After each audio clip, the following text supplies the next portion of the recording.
Graça e paz de Jesus, meus irmãos. Como vocês estão? Espero que bem, pela graça do nosso Senhor. Meus irmãos, como já é do conhecimento de todos, diante da Covid-19, dessa pandemia que tem assolado muitas nações do mundo, os nossos eventos presenciais na igreja estão temporariamente suspensos, a fim de resguardar a saúde dos irmãos, né? A igreja decidiu por suspender temporariamente isso. Em breve estaremos reunidos novamente pela graça de Deus. Então, até lá, a fim de evitar prejuízo no nosso calendário escolar da IBD, nós resolvemos transmitir algumas aulas nesse ambiente. Então, te convido a pegar a sua Bíblia, pegar a sua revista e vamos estudar juntos. Caso você seja o primeiro contato que você tem conosco, na nossa comunidade, te convido a nos conhecer melhor. Siga-nos ali no Facebook, facebook.com/ibnfoz, e também no Instagram, tá? @ibnfozoficial. Então, vamos lá. Seguimos os nossos estudos nas cartas pastorais. Então, hoje nós vamos falar sobre a carta de Paulo a Timóteo. É a lição 7 da nossa revista Cartas Pastorais, Cartas de Paulo 5, da editora Cristã Evangélica, que é essa aqui. Então, a lição que nós vamos estudar hoje é a lição de número 7. Te convido a abrir a sua revista e acompanhar conosco os tópicos. Porém, antes da gente chegar lá, eu quero só dar uma relembrada a você que já está há algum tempo sem estudar, ou para você que está chegando agora, para você conseguir entender o que nós falamos até então. Essa revista trata das cartas pastorais pelo apóstolo Paulo, em especial as cartas de Timóteo e Tito. Então, nós estudamos até agora, na lição de número 2, primeira lição nós tivemos uma introdução, né?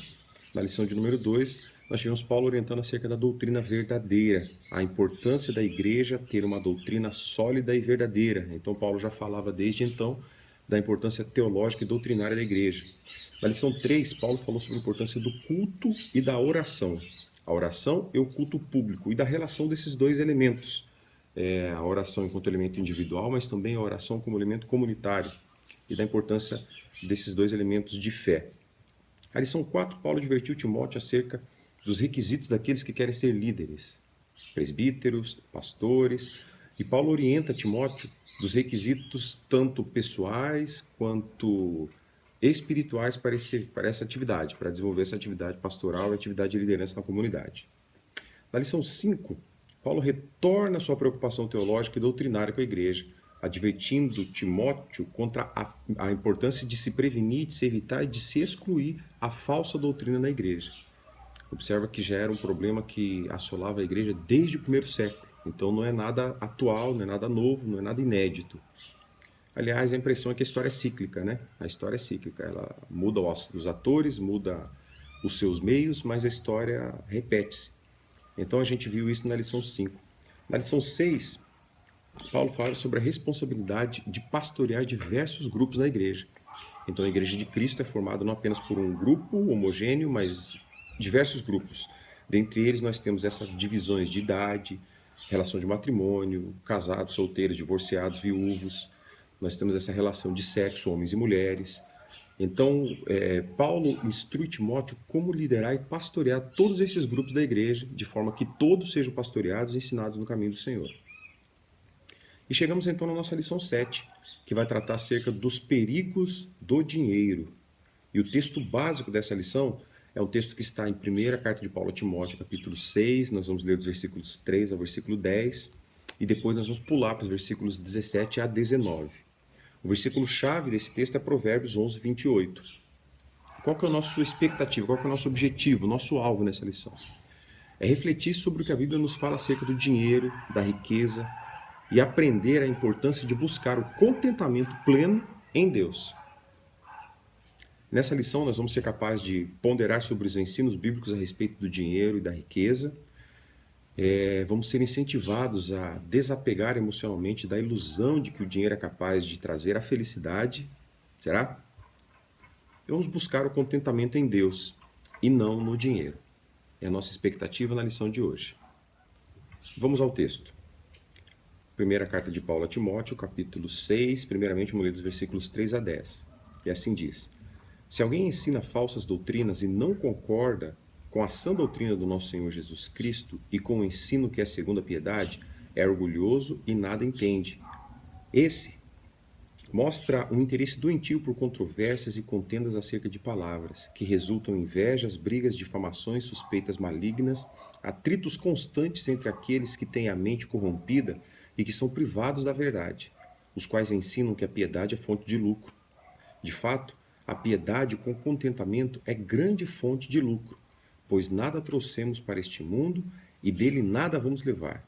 Por isso, tendo o que comer e com o que vestir-nos, estejamos com isso satisfeitos.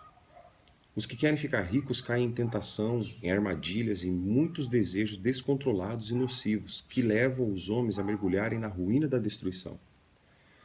Pois o amor ao dinheiro é a raiz de todos os males. Algumas pessoas, por cobiçarem o dinheiro, desviaram-se da fé e atormentaram com muitos sofrimentos. Agora nós vamos lá para a segunda parte do texto, que é a primeira carta de Timóteo 6, dos versículos 17 a 19. Ordene aos que são ricos no presente mundo que não sejam arrogantes, nem ponham sua esperança na incerteza da riqueza, mas em Deus, que de tudo nos provê ricamente para nossa satisfação. Ordene-lhes que pratiquem o bem, sejam ricos em boas obras, generosos e prontos a repartir. Dessa forma, eles acumularão um tesouro para si mesmos, um firme fundamento para o que há de vir, e assim alcançarão a verdadeira vida. Pois bem, nós vamos fazer ao longo do texto algumas observações sobre esses versículos que nós lemos até agora. E o último texto, que é o versículo-chave, Provérbios 11, 28, é um texto bem objetivo que diz assim: quem confia em suas riquezas certamente cairá, mas os justos florescerão como a folhagem verdejante. Então aqui a gente observa já inicialmente que o texto, que a palavra do Senhor não vai demonizar, não vai satanizar aqueles que são ricos, mas sim ela vai dizer que aquele que confia na sua riqueza terá o seu fim destinado por ela. Então, ao longo da nossa lição de hoje, a gente vai pensar um pouco mais profundamente em todos esses textos que nós lemos até agora, tá bom? Então, nessa lição, Paulo ensina que o dinheiro será uma bênção na vida daqueles que são seus possuidores, não daqueles que são possuídos por ele. Essa importante diferenciação se dá em razão da gente aprender a lidar com a nossa ideia do dinheiro, com a ideia do que o dinheiro representa na vida do cristão e a importância que ele tem na vida do cristão e no reino de Deus, sem contudo que esse dinheiro seja o foco da vida do cristão ou o foco da vida da igreja. Pois bem, a primeira parte primeiro capítulo da nossa lição, o primeiro ponto dela fala sobre os falsos mestres. Então Paulo está apontando aqui, antes de apontar sobre a falsa doutrina de como o dinheiro era utilizado, Paulo está falando acerca do falso mestre. Nós já vimos nas lições anteriores, especialmente na segunda lição, onde Paulo diz que os falsos mestres estão a trabalho de Satanás, quando eles trazem ensinos de demônios. Ele vai repetir isso aqui nesse capítulo. Por quê? Porque tanto a doutrina bíblica equivocada que é apresentada por esses falsos mestres na igreja de Éfeso, nós vimos que isso também acontece na igreja de Colossos, então é uma preocupação muito antiga e chega até os nossos dias. Esses falsos ensinos são praticados por falsos mestres, pessoas que não têm um compromisso com a palavra do Senhor, pessoas que não têm um compromisso com a igreja do Senhor. Então eles promovem no meio do povo falsos ensinos com finalidades próprias, com o objetivo de trazerem para si lucro, prestígio, riqueza e poder. Então, quando Paulo escreve na primeira carta de Timóteo, ainda no primeiro capítulo, versículo 3, ele orienta Timóteo da seguinte forma. Ele diz a Timóteo que há acerca da realidade do falso ensino na igreja. Então ele diz, no versículo 3 do capítulo 1 de 1 Timóteo, partindo eu para a Macedônia, roguei que você permanecesse em Éfeso para, observe, para ordenar a certas pessoas que não ensinem doutrinas falsas. Então gera do conhecimento de Paulo que existiam pessoas que proferiam ensinos falsos no meio da igreja. E Paulo ordenou a Timóteo que não permitisse que essas pessoas falassem, que essas pessoas pregassem, que essas pessoas levassem o seu ensino falso às pessoas da igreja. Já no capítulo 4 da primeira carta, aí no versículo 1, Paulo vai trazer mais claramente essa ideia. Ele diz assim, o Espírito diz claramente que nos últimos tempos alguns abandonarão a fé e seguirão espíritos enganadores e doutrinas de demônios. Paulo é bastante duro quando ele trata desse assunto. Ele não fala que são pessoas equivocadas, ele não fala que são pessoas que têm boas intenções, mas que por motivo ou outro não ensinaram a coisa corretamente. Ele está dizendo que esses ensinos que são contra a sã doutrina e contra a palavra do Senhor são ensinos de demônios, ensinos que são produzidos por demônios e reproduzidos por pessoas.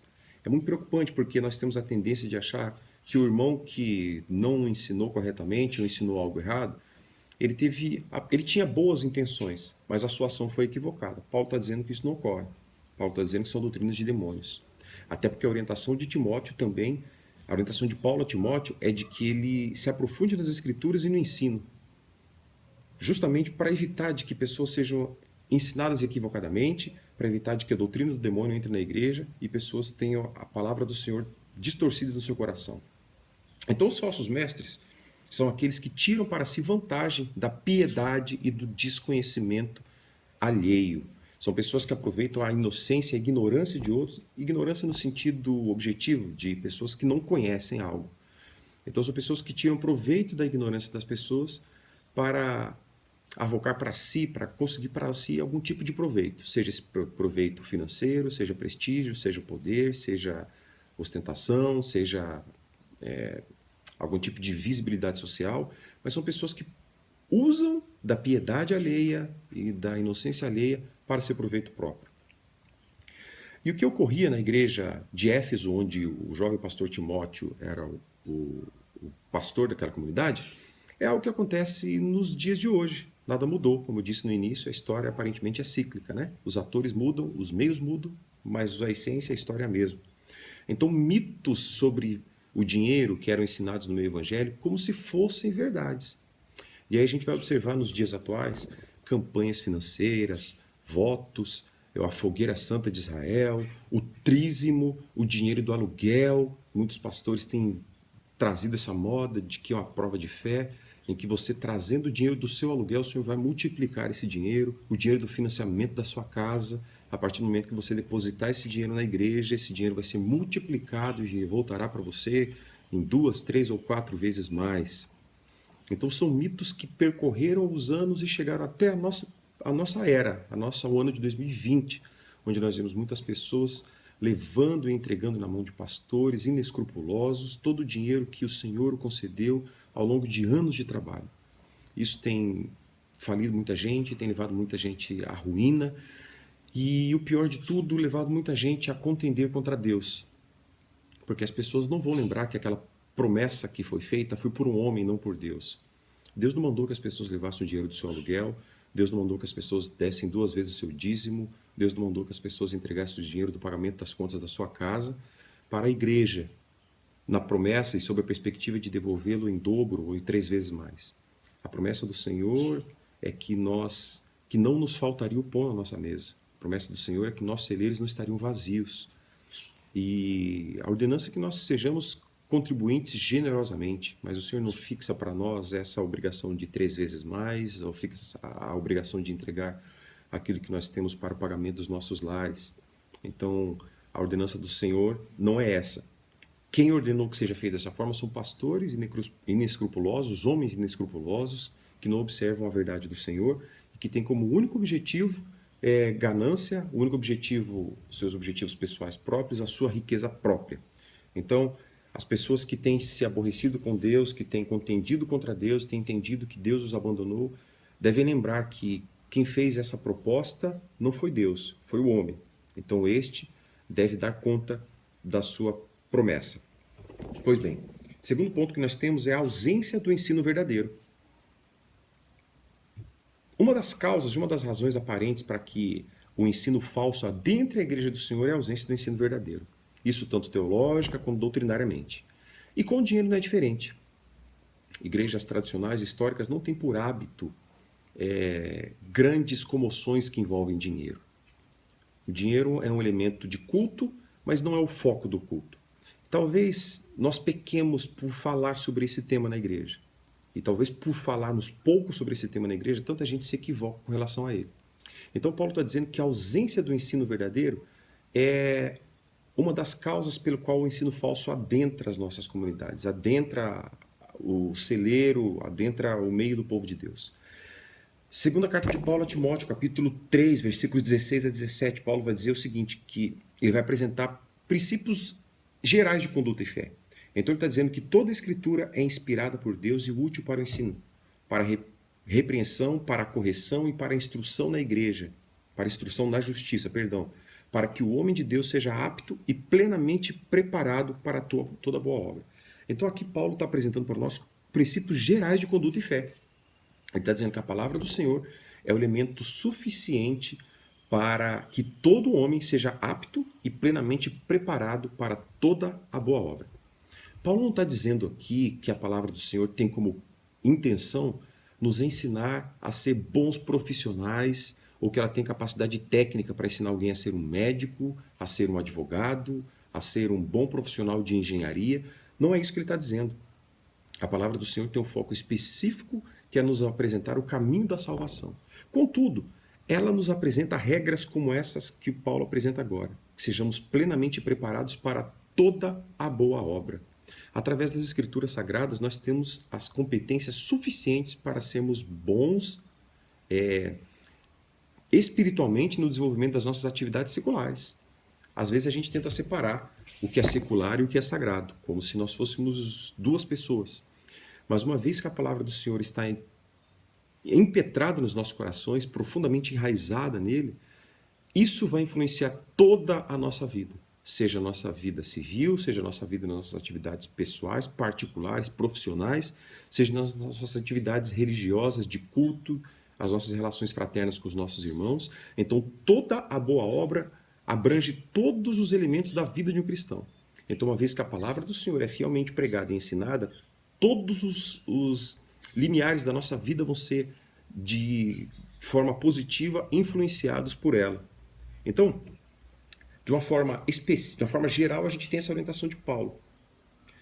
Mas a Bíblia também traz a nós princípios específicos, embora ela não trate de detalhes de inúmeras relações que nós temos hoje, ela fala de princípios específicos. Veja só, princípios financeiros implícitos em textos. Vamos ver dois textos aqui, o primeiro deles, Lucas 14, 28.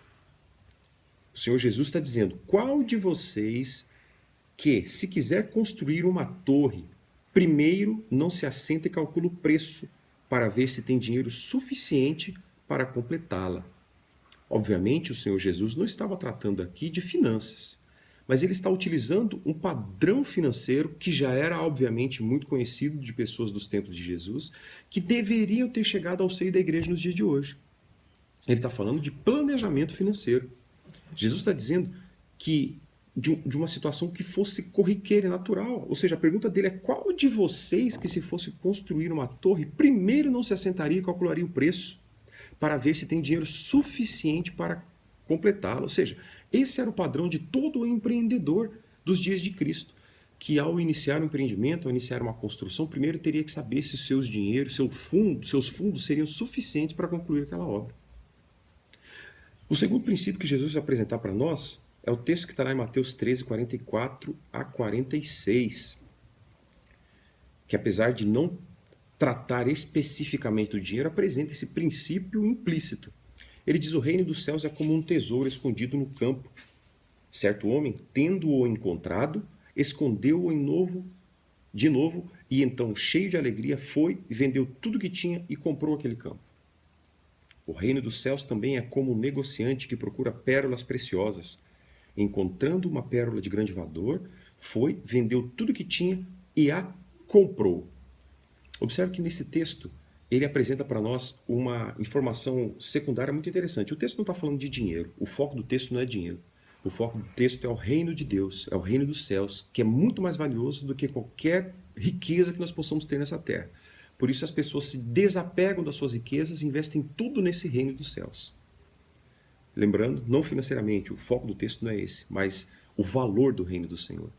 Mas o ensinamento secundário que nós temos aqui, implícito no texto, é aquele de que uma pessoa, que tem por objetivo adquirir algo, ele não se endivida por isso.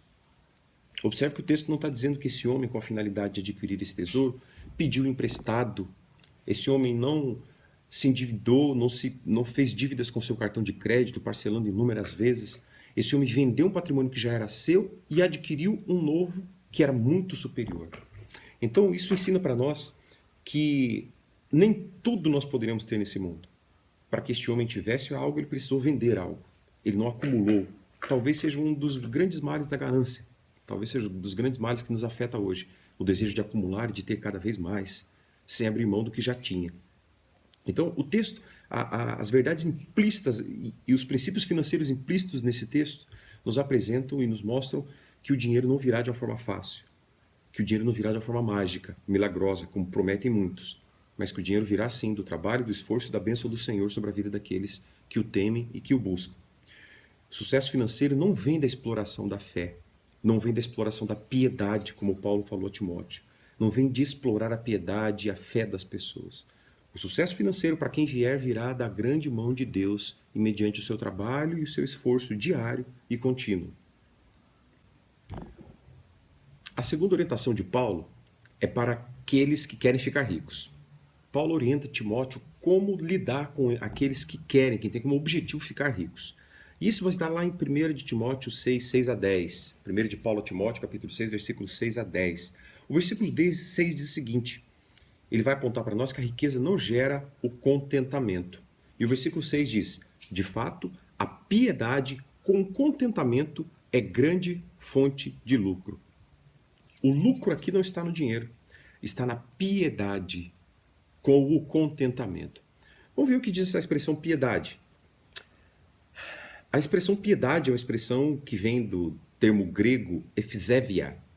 Essa expressão significa reverência, respeito, fidelidade a Deus, religiosidade. Muitas vezes a gente tenta fugir dessa expressão religiosidade, a gente tem muita gente falando que nós devemos ser cristãos sem sermos religiosos. A impressão é que as pessoas tentam fugir de um compromisso que a religião impõe. A religião impõe uma mudança de procedimentos, uma mudança de vida, uma mudança de práticas. Ela impõe que a pessoa viva de uma forma diferente daquela que vivia sem. Ou seja, a religião apresenta um conjunto de regras. E cada dia mais o mundo foge de regras. E cada dia mais as pessoas querem viver sem lei, como nos próprios dias de Paulo já vivia, a anomia, uma terra sem lei, pessoas sem lei. E a piedade aponta para essa religiosidade, mas não apenas no conjunto de regras, mas na relação pessoal de temor entre o servo e o seu Deus. Olha só, Calvino trata sobre esse tema de piedade, em que ele usa a expressão grega pietá, pietas.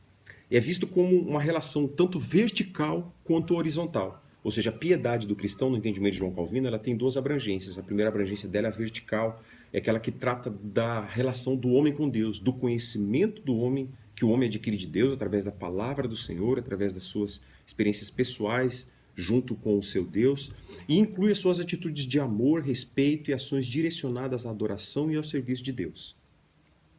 E o segundo plano que Calvino trata dessa piedade, da pietà, é esse reflexo horizontal, que o reflexo da relação vertical do homem com Deus vai se refletir na horizontalidade com as demais pessoas. Ou seja, é o amor nos relacionamentos humanos e o respeito à imagem de Deus nos seres humanos. Então a pessoa piedosa é aquela pessoa que tem a capacidade de se relacionar com Deus, por quem Deus é, reconhecendo os atributos de Deus, temendo a Deus, obedecendo os seus mandamentos, tendo o seu coração voltado para o eterno, mas que esse relacionamento se reflete nos relacionamentos horizontais de um para com o outro, em especial respeitando a imagem de Deus no próximo. Segunda expressão que esse texto traz para nós é o contentamento, satisfação. Lembra que ele diz ali? Vamos ver. De fato, a piedade com o contentamento é grande fonte de lucro. O contentamento é muito parecido com a expressão satisfação, não a satisfação da morte de Cristo, que tem um contexto um pouco mais profundo que isso, mas a satisfação nos contextos de relacionamentos diretos entre pessoas, ou de pessoas com coisas, nas relações de consumo. Ele fala sobre uma expressão grega escrita como autarkeia, pronunciada aftarkeia, que é uma condição de vida ideal, em que nenhuma ajuda ou apoio são necessários. Significa estar suprido de todas as suas necessidades para a vida. É um espírito contente com a sua porção. Se observa que ele mostra uma condição de contentamento E uma das expressões que eu achei muito interessante é estar suprido de todas as suas necessidades. Não necessita de ajuda ou apoio. Observe que não está falando de uma condição de autossuficiência. Não está falando de uma pessoa arrogante que não aceita a ajuda de alguém. Mas fala de uma situação real em que nenhuma ajuda é necessária. Nada tem a se acrescentar. Nada tem a ser adicionado. Isso aponta para pessoas que conseguem encontrar essa riqueza que é satisfação. A riqueza de imaginar que, pronto, eu não preciso de mais nada para viver uma vida satisfatória, uma vida feliz. Eu já tenho tudo o que eu preciso. Eu já tenho tudo o que é necessário para ter uma vida confortável. Isso vai trazer para o cristão uma vida de uma condição de tranquilidade, de satisfação. E vai tornar desnecessário uma busca contínua pelo ter, uma busca contínua pelo possuir.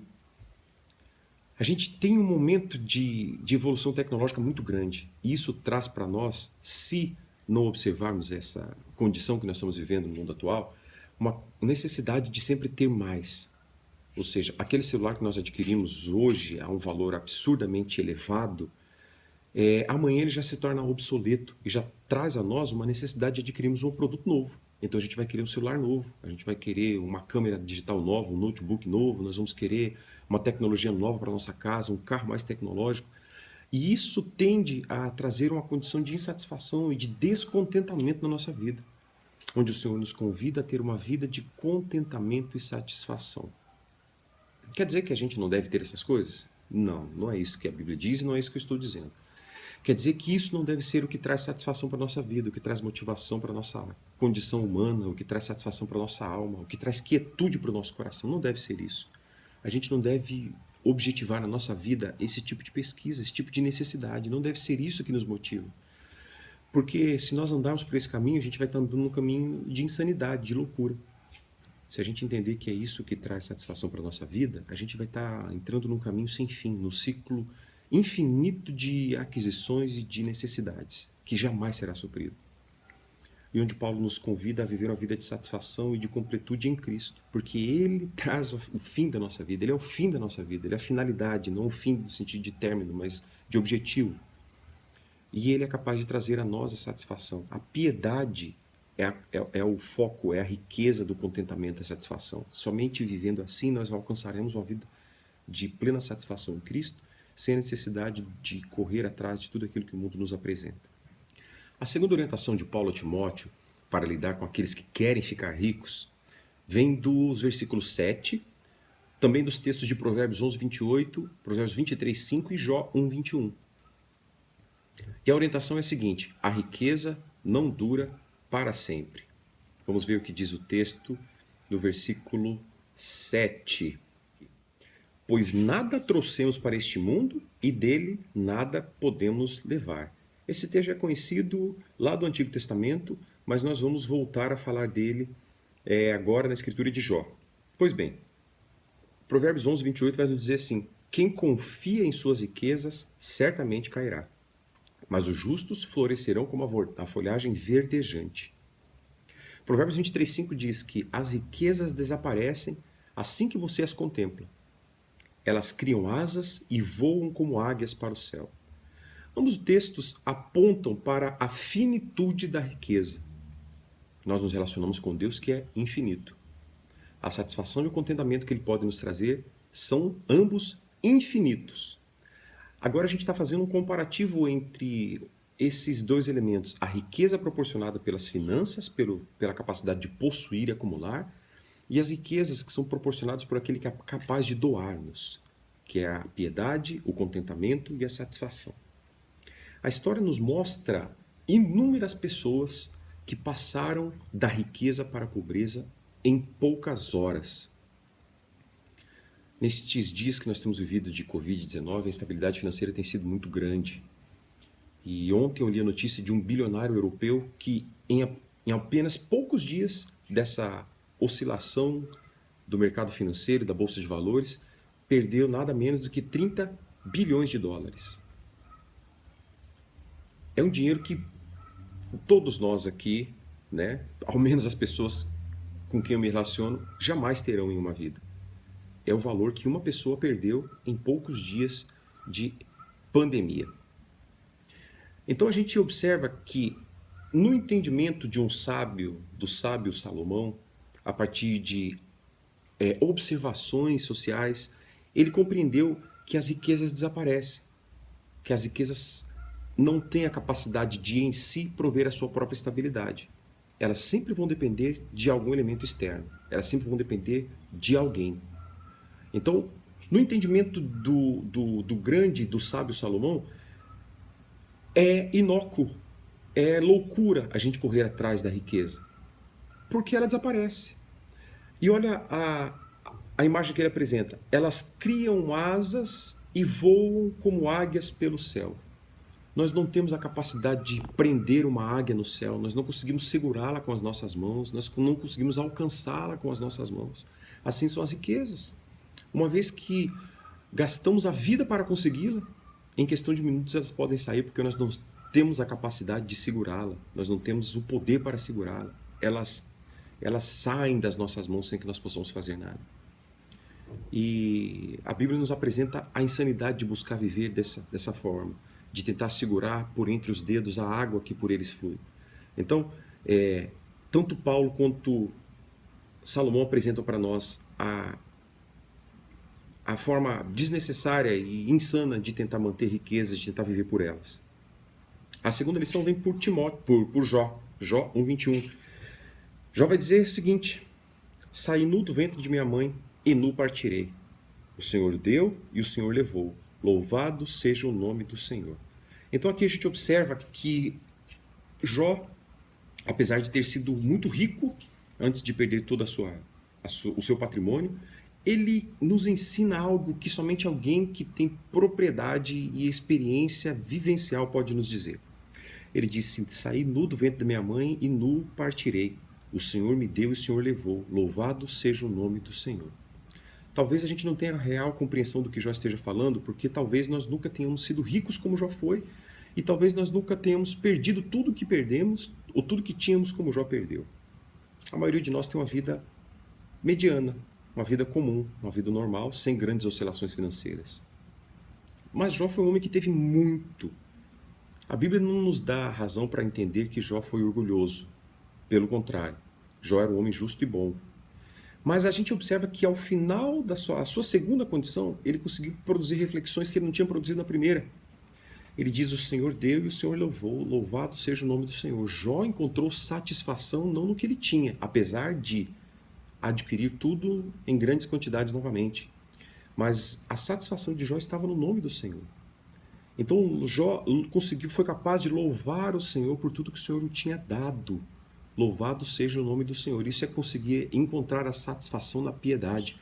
A relação que Jó tinha com Deus era uma relação vertical, onde Jó o temia, Jó o conhecia, Jó o servia, Jó o honrava, Jó o cultuava. Havia temor no coração de Jó pelo Deus que ele servia. E essa relação de piedade vertical de Deus e de Jó para com relação a Deus era visto horizontalmente. Jó se relacionava com pessoas, abençoava pessoas, e o reflexo da realidade espiritual de Jó com Deus era visto horizontalmente. Então Jó era um homem piedoso. E as lições que temos é que a segunda lição que Timóteo nos apresenta é que a riqueza não dura para sempre. E a terceira orientação nesse ponto é que a ganância pela riqueza produz malefícios. Olha só, a ganância pela riqueza produz malefícios. Versículos 9 e 10. Os que querem ficar ricos caem em tentação, em armadilhas e em muitos desejos descontrolados e nocivos, que levam os homens a mergulharem na ruína e na destruição. Pois o amor ao dinheiro é a raiz de todos os males. Algumas pessoas, por cobiçarem o dinheiro, desviaram-se da fé e se atormentaram com muitos sofrimentos. Novamente, o apóstolo não está ensinando Timóteo que é proibido ter ricos na igreja. Ele não está ensinando que é proibido ser rico. Ele está dizendo que a ganância pela riqueza produz malefícios. Quem ama o dinheiro fará de tudo para tê-lo cada vez mais. A palavra do Senhor nos diz que onde está o nosso tesouro, ali estará o nosso coração. Aqueles que têm o seu tesouro na riqueza, terá também o seu coração nessa riqueza. E ele fará de tudo para ter cada dia mais riqueza. E esse fazer de tudo inclui pensando honestamente em trabalhar mais do que se deve para ter-se mais do que se precisa. Então a gente tem inúmeros casos de pessoas que trabalham muito mais do que o seu corpo é capaz de suportar, tão somente para ter muito mais do que necessita para viver. Não estamos falando aqui de pessoas que, por inúmeras razões, tiveram negócios que não foram lucrativos e têm hoje dívidas que precisam sanar. Isso é honestidade. Isso é trabalhar para pagar algo, para pagar contas. E, obviamente, não podemos pensar em fazer contas para trabalhar mais, né? Podemos pensar em pessoas que, por uma desventura, pessoas que por negócios que não dependiam de si, ou muitas vezes pessoas que até foram imprudentes em negócios e se enfiaram em dívidas desnecessárias e que hoje precisam trabalhar mais para quitar suas obrigações, seus compromissos. Isso é honestidade, isso é cristão, isso é verdadeiro e é ético, deve ser feito. Mas estamos falando de pessoas que já têm uma vida estável, uma vida financeira estável, mas que têm como necessidade adquirir e acumular mais. Em razão disso, trabalham mais do que o seu corpo suporta, trabalham mais do que a sua família suporta, mais do que os seus filhos suportam para acumular mais riquezas. Então, pessoas como essas estão caindo em armadilhas, estão caindo em tentações e terão um custo muito alto na sua vida. Um custo de ter dinheiro e não ter sua família, ter dinheiro e não ter sua saúde, ter dinheiro e não ter os seus filhos. É o que a história nos mostra, de pessoas que gastaram as suas vidas para acumular riqueza e ao final delas, tudo que tinham era dinheiro. Não tinham ninguém ao seu lado. Essas pessoas são ditas pelo apóstolo como aqueles que cairão em tentação, em armadilhas de caminhos fáceis. Aí a gente vai pensar já no outro campo, né? Da desonestidade. A gente vai pensar no campo de negócios que não são probos, negócios que não são honestos, negócios escusos. A gente caminha para a corrupção, a gente caminha para o engano, para o dinheiro fácil, a gente caminha para caminhos desonestos que, além de ofenderem a Deus, ofendem o próximo, ofendem a igreja do Senhor, ofendem o sacrifício de Cristo na vida das pessoas. Quando se vê uma pessoa dita como cristã sendo acusada de corrupção, acusada de roubo, não é apenas um atentado contra a fé daquela pessoa, é um atentado contra a fé de toda uma comunidade que se diz cristã. Quando vemos pastores e líderes sendo presos por corrupção, por escândalos financeiros, isso atenta contra a fé de milhares de pessoas que depositam em Cristo a sua confiança, porque todos serão comparados com este. Cada vez que um pastor se levanta pedindo dinheiro de forma desonesta, todos os demais pastores são incluídos nisso. Todas as comunidades de fé são incluídas nisso. São essas pessoas que a Bíblia diz que perderão a sua fé. A consequência dessas pessoas é perderem. Olha só, algumas pessoas, por cobiçarem o dinheiro, desviaram-se da fé e se atormentaram com muitos sofrimentos. O dinheiro sempre foi o inimigo de pessoas. O dinheiro sempre foi o inimigo de relações sinceras, relações verdadeiras. O dinheiro sempre possibilitou relações superficiais e mentirosas. Sempre possibilitou que pessoas vivessem de uma forma que elas não são, para demonstrar aos outros o que elas não têm. Então o dinheiro sempre apresentou facilidades. Contudo, o dinheiro nunca foi capaz de prover a felicidade para ninguém. Pessoas podem viver temporariamente satisfeitas com o dinheiro, mas a satisfação plena só virá a partir do momento em que nós tivermos relações reais e paternais com Cristo, sendo Ele nosso Pai, nosso Senhor, e relações fraternas com os nossos demais irmãos, demonstrando assim a piedade que vem do Senhor, que é devida dos nossos corações, da qual nós vivemos e nos relacionamos com Deus.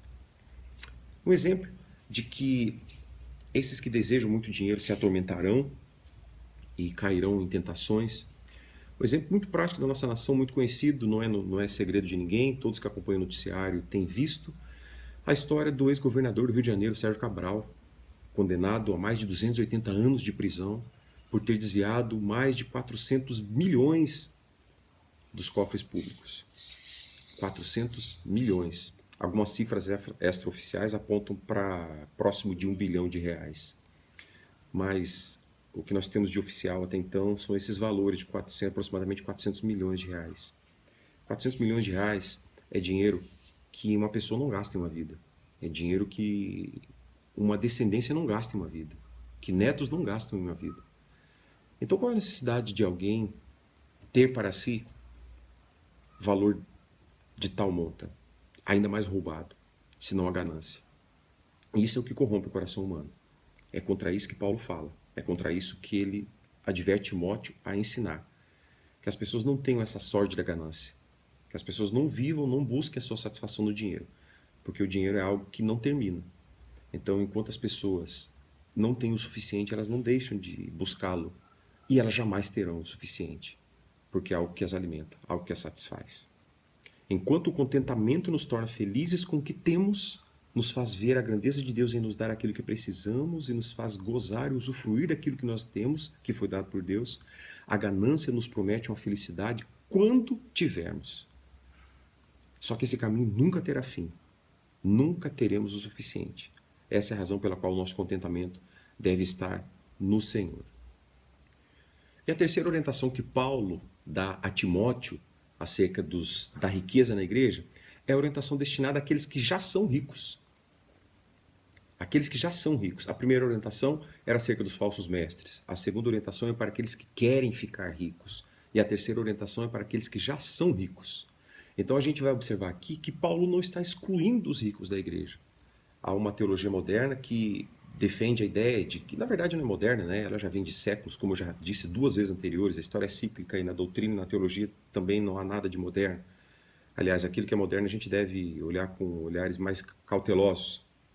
Mas há uma ideia no evangelicalismo atual de que o evangelho é para os pobres, de que o Senhor não vê com apreço aqueles que são ricos, mas que os pobres são o foco do objeto do sacrifício de Cristo, são o objeto do sacrifício de Cristo, que Cristo morreu por estes. A gente vê que, biblicamente, isso não se sustenta. E Paulo está orientando a Timóteo a lidar também com os ricos. Por quê? Porque haviam ricos na igreja de Éfeso. Havia pessoas muito ricas naquela igreja. E Paulo não instruiu Timóteo a os excluir ou a entregar toda a sua riqueza como demonstração de piedade. Não, Paulo os instrui a como servir ao Senhor com a sua riqueza. E observe, a primeira orientação de Paulo é: não sejam presunçosos ou arrogantes. O texto está lá no versículo 17, que diz assim: ordene aos que são ricos no presente mundo que não sejam arrogantes. A gente observa aqui uma observação social, que pessoas que têm uma condição de vida melhor que as demais, pessoas que têm uma riqueza, pessoas que são visivelmente ricas, e de repente nem tão ricas assim, mas elas têm uma tendência a ter uma opinião elevada sobre si. Tem uma tendência a ver a si como alguém melhor que os demais. Essa é uma tendência um tanto que natural de pessoas que têm uma condição de vida mais elevada que os demais. Eles já não vão utilizar as mesmas marcas de roupas, não vão utilizar os mesmos acessórios, os mesmos veículos, não vão morar nos mesmos lugares. E até aí não há problema. O problema é entender que isso faz as pessoas serem diferentes. O problema é entender que essa condição financeira, esses acessórios diferenciados, essa casa nova, essa casa diferenciada te faz ser melhor que alguém, te faz ter um caráter melhor que o caráter de alguém. Isso não é fato. Isso não é verdadeiro. Isso não é bíblico, isso não é cristão. Então a primeira orientação de Paulo é essa: que as pessoas não sejam arrogantes, que os ricos não sejam arrogantes, que os ricos não sejam soberbos, não sejam presunçosos, não tenham uma visão de si maior do que aquela real.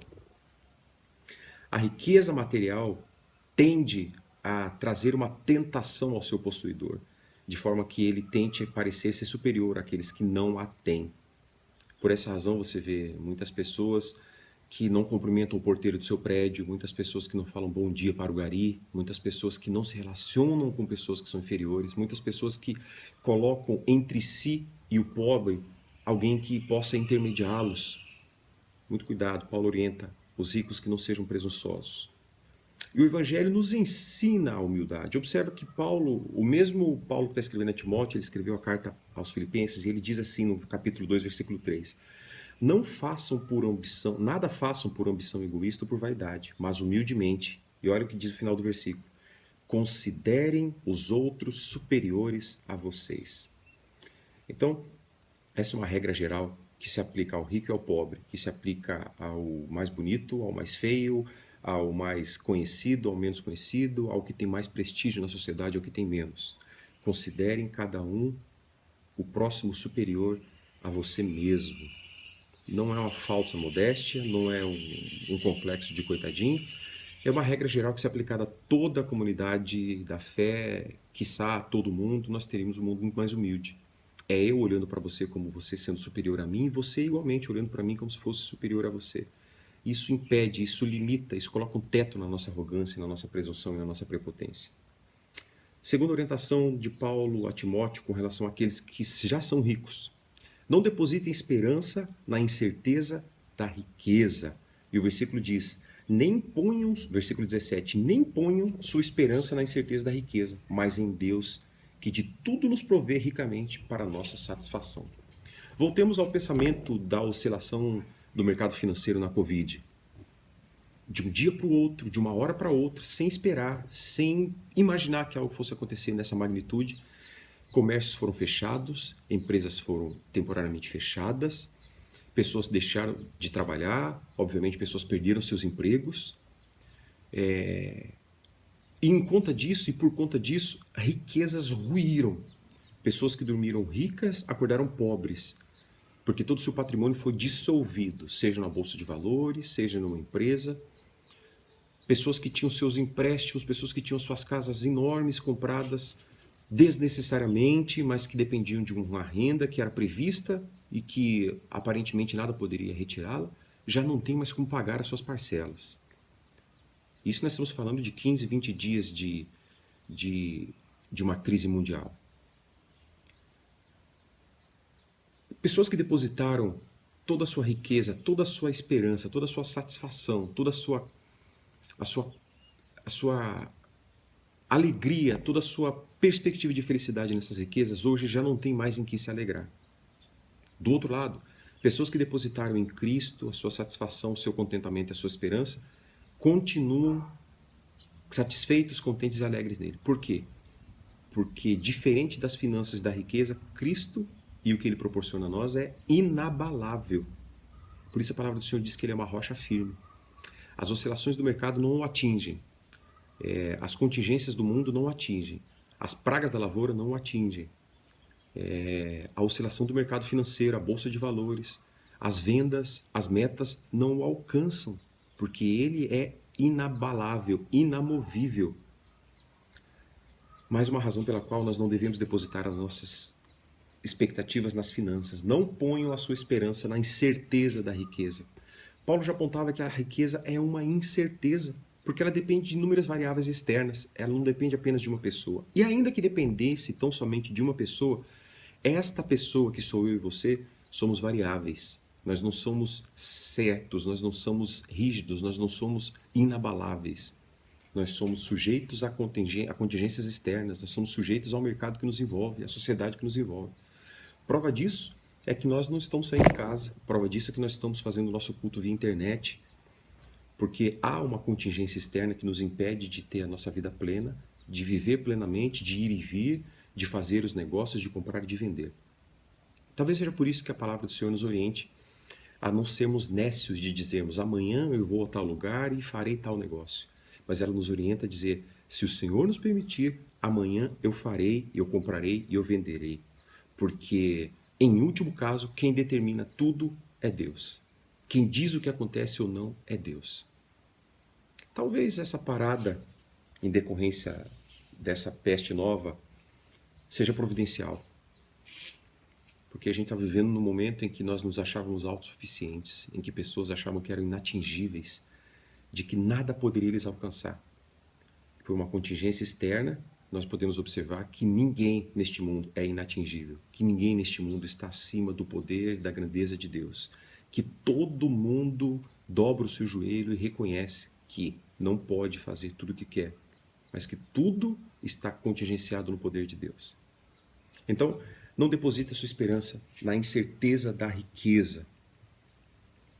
E por último, ele ensina, a última lição de Paulo a Timóteo neste ponto é: pratiquem boas obras com sensibilidade, solidariedade e generosidade.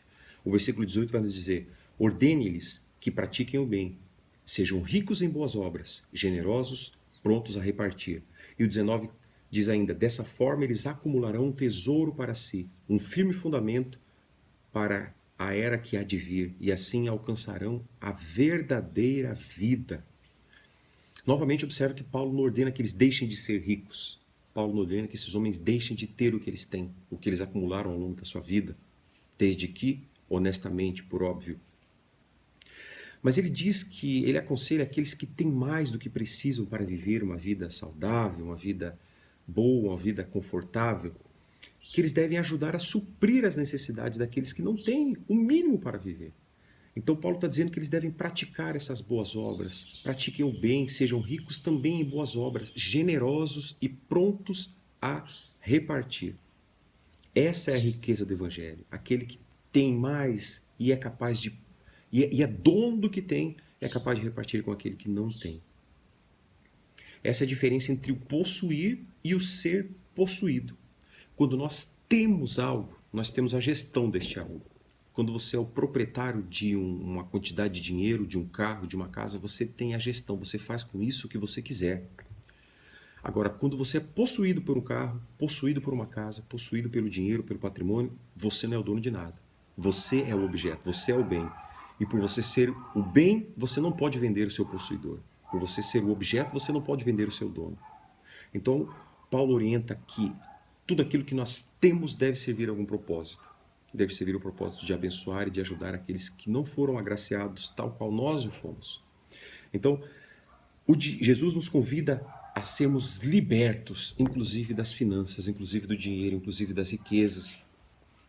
O Senhor nos trouxe a liberdade, a libertação do pecado, mas Ele também nos incentiva e nos conduz e nos liberta daquele que nos apreende, que nos traz raízes a este mundo. As riquezas, a riqueza, o poder, o prestígio. Então o Senhor nos leva a um caminho de liberdade, liberdade plena. Nós não somos presos, não somos escravos das riquezas, nós não somos escravos do dinheiro, nós não somos escravos das conquistas. Não é isso que nos define, não é isso que nos torna filhos.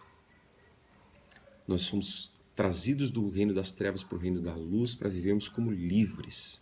E essa liberdade inclui também as raízes que nos prendem nesse mundo. Sejamos livres, vivamos da forma que o Senhor deseja que vivamos, com aquilo que o Senhor nos dá, sejamos plenamente satisfeitos com aquilo que temos. Ao mesmo tempo, não devemos ser estagnados, nós devemos ter uma vida de equilíbrio, nós devemos buscar uma condição melhor intelectual, financeira, mas isso não deve ser o foco da nossa vida. O foco da nossa vida deve ser viver piedosamente, agradar ao nosso Senhor e ajudar aqueles que não têm o que nós temos.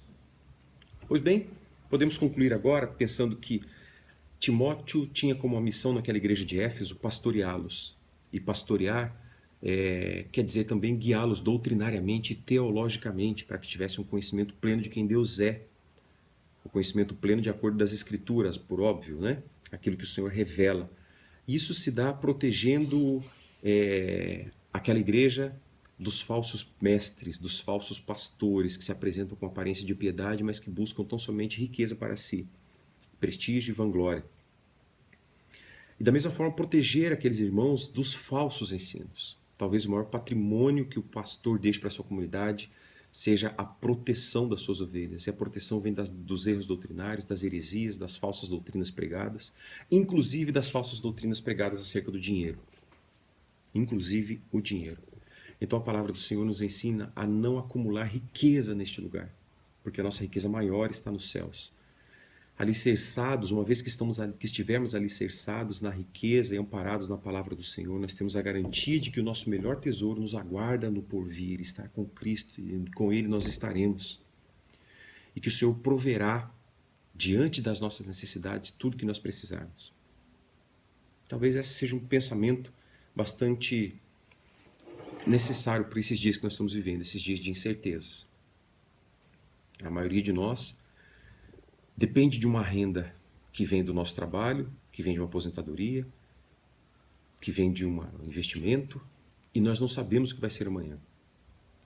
Os funcionários públicos estão passando por uma grande incerteza, porque os governos querem cortar da sua renda para aplacar os efeitos financeiros e econômicos dessa crise gerada pelo Covid. Os empresários estão na incerteza de como vão pagar as suas responsabilidades, seus funcionários, os seus fornecedores, as suas dívidas, os seus empréstimos, os seus financiamentos de investimentos. Os empregados da iniciativa privada estão numa incerteza de o seu próximo salário, o seu próximo pagamento.